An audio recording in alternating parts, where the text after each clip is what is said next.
also worked in the school that I went to.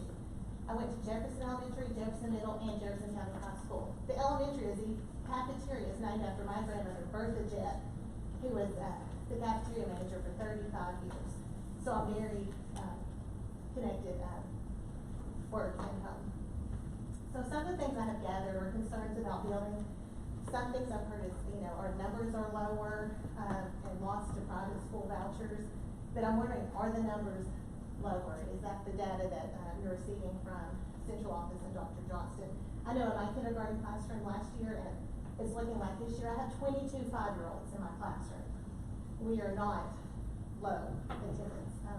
And there's 4 kindergarten teachers this year, and we're all looking at having 22 plus. When I went to open the door, that handle went off on both sides. I was locked in my bathroom. No phone, no way to get out. No person in the building. They couldn't hear me. Amanda Lay. I'm 400 Dogwood Lane in Talbot. My name is Amanda Lay, and I am a worship of Teresa Nolan while at JCHS, which brought to fruition my dream.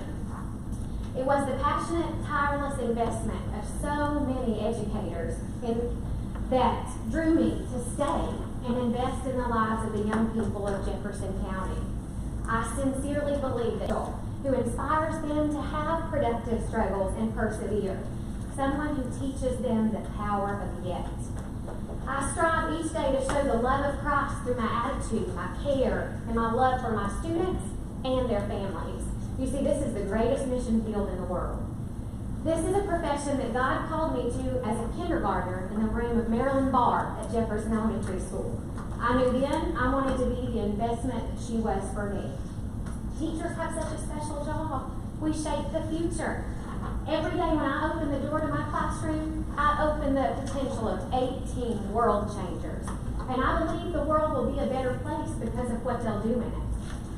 At JES, we all believe love is for students to enter a building without interruption, of boiler repairs, lines that don't close because they have asbestos, you can't touch them, a gym with no AC and plumbing that stocks up, a building that's safe and protects our children with adequate safety measures like complete fencing, water sprinklers, and the ability to safely lock the children of Jefferson County reach their full potential. We at Jefferson Elementary are excited about this plan. We're anxious to watch our community rally behind our students and provide them with educational facilities that make us competitive and facilities that better prepare them for the future. Our students deserve to be a priority.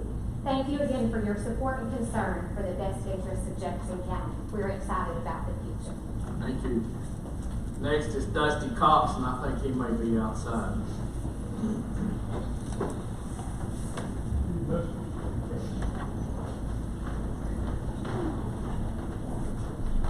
Mr. Cox, if you come to the podium, state your name and address for us, please. Yes, sir.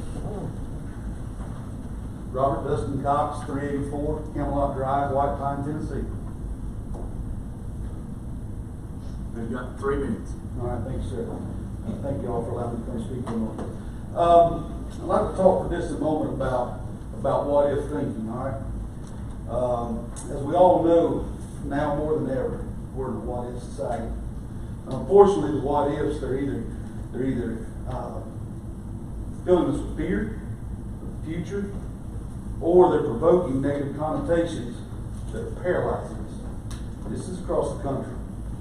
I'd like to what if for a moment, but with some optimism. What if we focus on the students that are sitting in the classroom this year, not just the ones that aren't? Asbestos tiles, the exterior doors that won't lock, roofs that are leaking. These issues have not gone away because of where we are. What if we allow the vision and the plan that's been presented to us, developed by our school leaders and our finance director, what if we allow that plan that the school board, with the overwhelming majority, align with and support? What if we allow that opportunity to align with our students, with our kids, with giving them a safe and healthy learning environment? What if we drew a line in the sand so we're no longer going to continue to throw money at 70-year-old buildings that can't continue to be maintained and fixed so that our kids do have a safe learning environment? you would be setting up your predecessors so that they aren't having to make the same decisions on perhaps a much larger scale. We'll be doing exactly what we set out to do when we took public positions, and that's leaving things better than we found them. So what ifs don't have to have a negative outcome. What if answers can support a vision of our leaders and promote wise usage of funds? Let's not be paralyzed by what ifs. Let's capitalize on an opportunity that we have. And I promise you that these opportunities provide us to imagine success. So let's do that. Let's think about the successes that we've been offered. Thank you. Thanks, sir. Robbie Pinkerton.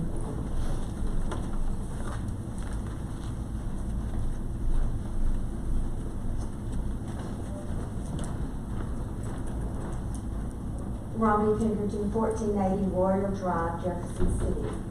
I have read David Seal's material on public school exodus, and I completely agree with him.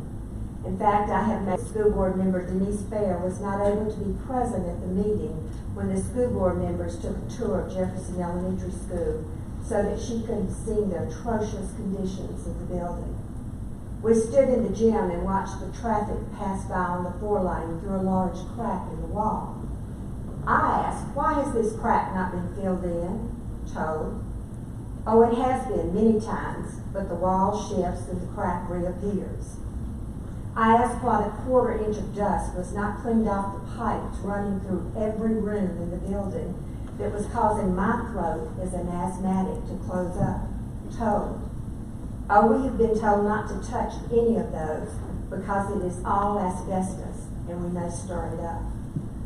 I stood in amazement in the boiler room where the principal showed us how he stacks and unstacks boards and bricks under the pipes to the boiler to assure there's heat in the building as the foundation shifts regularly. I wanted to cry as we were told that teachers are not allowed to blow. We stood in front of closed windows, but our hair was blowing because the windows are so bad. We witnessed windows that will not close no matter how much work maintenance has done to them. I have listened to teachers tell me of the inadequate wiring in the classrooms for 21st century teaching aids. The original 3 outlets are in each room with multiple power strips in each outlet. They have to decide what to unplug in order to plug in a needed device. I have read the reports on the drinking fountains, no doors that are wheelchair accessible. I have been told of 3 teachers on the same hall being diagnosed with cancer during the last 5 years. For those of you who do not know me, my friends and family laugh at how cheap I am. I can squeeze $1 as tight or tighter than anybody in this room. If there was any way Jefferson Elementary School problems could be remedied with only repairs, I would be the first to be asking for it. Mr. Marcus Reed came to our school board workshop. After the day-long meeting was finished, he paid me a very high compliment, which I will always remember and appreciate. He had listened carefully to me during the day and thanked me for thinking of the county taxpayers with all my comments. The director of schools has carefully looked at programs and cut out some frivolous money that was being wasted. Thank you for listening to a very short list of problems at Jefferson Elementary School. Thank you. Steve McSmith, and I think he's outside.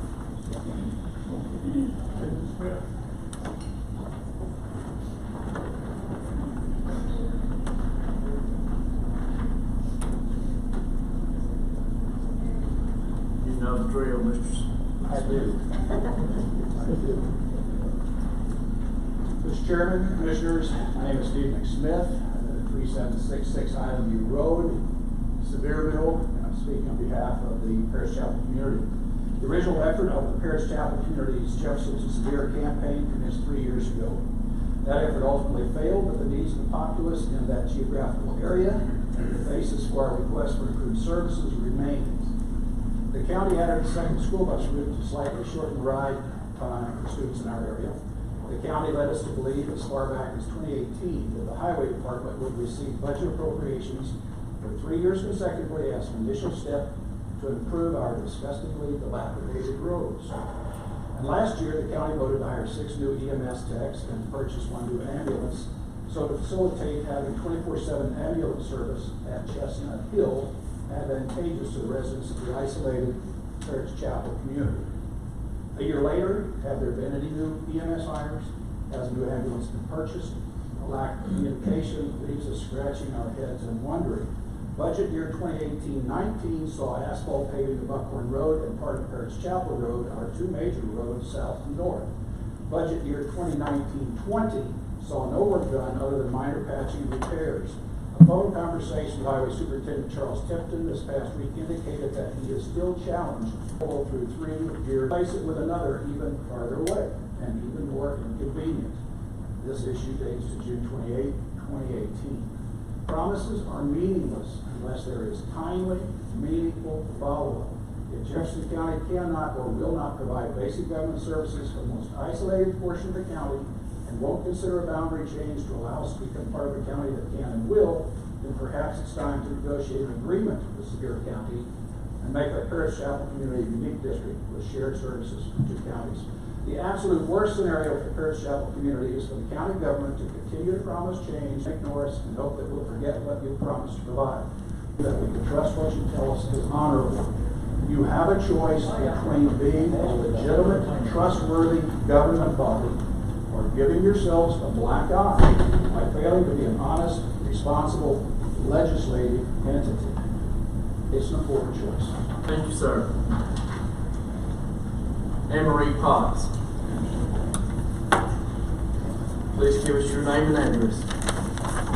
My name is Anne Marie Potts. I live at 1924 Oak Grove Road in Denbridge. Mayor Potts, County Commission, it is an honor and a pleasure. Next item is mayoral appointments. Bill Newman to the Jefferson Memorial Oversight Board. That's a reappointment. Motion by Mr. Seals, second by Mr. Fagan. You may go ahead and vote on that appointment.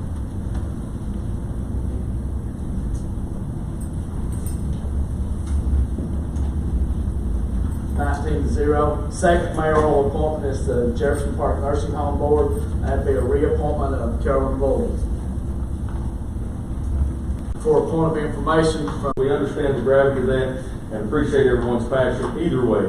Some questions from last week that was mentioned. I believe Mr. Reed asked me specifically last week in the Budget Committee meeting if there are planned phases of this. There is not an approved plan that has been divided into phases on this. If you go back to the January 20th board retreat that was held here in the county, this was handed out as part of the 5 scenarios that were discussed all throughout the spring. Technically, we landed, or the board landed. Again, I work at the pleasure of the board. The board landed on scenario 3.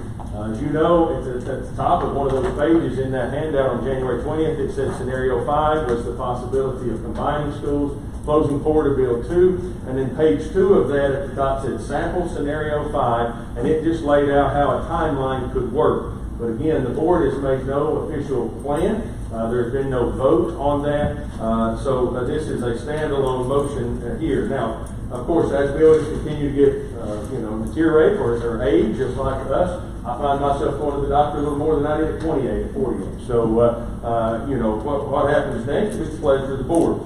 It has been mentioned also in last week's meeting about renovation, and as I talked to some folks this week, just in preparation to give you information, I said, are we talking about in your mind painting and ceiling tiles and some of that? And the phrase that was used was, no, that's decorating. We're talking about renovating, which would be possibility of closing wings down for possibly a whole school year or the entire building.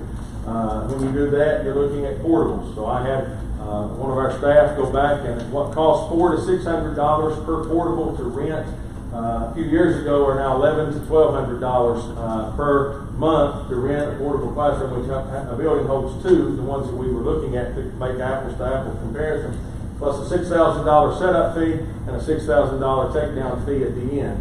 So if we did have to renovate, we're talking about something similar to what this body voted to do before I got here next door at the jail. You're talking about, in many cases, a gut. And then you're talking about, are we going to do portables, or are we going to have to inform those parents, you're sending your kid on a bus and you're going to have to go to a different school for a year or two and move folks around and really kind of be very, very disturbing for the routine and the routine of elementary students. Of course, that's why so many K through 5 schools still exist. Is a lot of folks in data would show that if we can keep those kids in that same placement in today's uncertainty of just the times leaving out COVID, that minimal changes. Now there are the other districts that do it a different way, and there's research that supports that as well. So if you're talking about a renovation, also it would probably be included in that. But I had Mr. Arnold check, and he talked to someone. You're looking at $10 to $15 a square foot to remove asbestos. Now that would probably or possibly be rolled into the total renovation cost as well. So on a 75,000 square foot building, Jeff Elementary, and a 60,000 Piedmont Elementary building, you're looking at $1.6 million just to remove the asbestos. So just give you numbers for everybody to ponder. On that, and talking to a third party as well, I said, so are we talking about a complete gut and reno? Does the outside look good, and will it look nice and new and fresh? And they said that would be additional money as well. So when you pull up, the curb appeal would still be the same unless you built in that. So I just wanted to follow up on the renovation there of things. So, I was asked this week as well, the condition of the buildings, how did we get this way over the years? I can't answer that. I know there's been efforts in recent years to really get caught up, and like Ms. Potts said, and some of the others, there has been over the years, issues haven't been addressed as much as folks would like. And that's not, but in recent years, there's been great efforts made there. Year one, I was here, we assessed some of that, and this board also approved this spring the capital outlay money, and they've approved just shy of $700,000, I believe, on capital improvements, and that goes to every school. So not only on May did they vote to build 2 schools, then they also went back and took that needs assessment that they paid for and started knocking off things, and every school campus, with the exception of Patriot Academy, is getting something currently, or it's either in the bid process or something, paying with cash. And then they also have $700,000 in the budget this year to go back and continue to take care of buildings. So I just want you to know we're going to do our best to do that. One question that I received this week, and then I'm done, other than if you have questions, is initially, if you go back and look on the form that we gave you got to remember this went on, I think, November of 18 is when they first started talking about a needs assessment. It was October of 19 when that report was given here in this very room to the school board, and then plans started to be discussed. Again, January you had a retreat to really get into that, and then here we are now in July of 20. So when you look at that on that piece of paper that you all had back in October, the same one the school board got, they had a page, Lewis Group, on their needs assessment, had an estimated cost for a 600-person elementary school, which was $11,250,000 to $12,400,000. I asked for some updated numbers back in May following the board's meeting in preparation to give everybody accurate information. And they basically quoted an estimate again of $155 per square foot to $170 a square foot, which comes out to $11,625 to $12,700 just for construction. And then, as I shared last week, there are those soft costs. Even when you figure in a 5% contingency, that's $639,000, give or take some change and those kind of things. Again, the board has voted that. I gave you the motion. We gave you that. And so if you're asking how do we get to 29.3, as I said last week, the worst case scenario would be that I would give you a number and then we had to come back and ask for additional.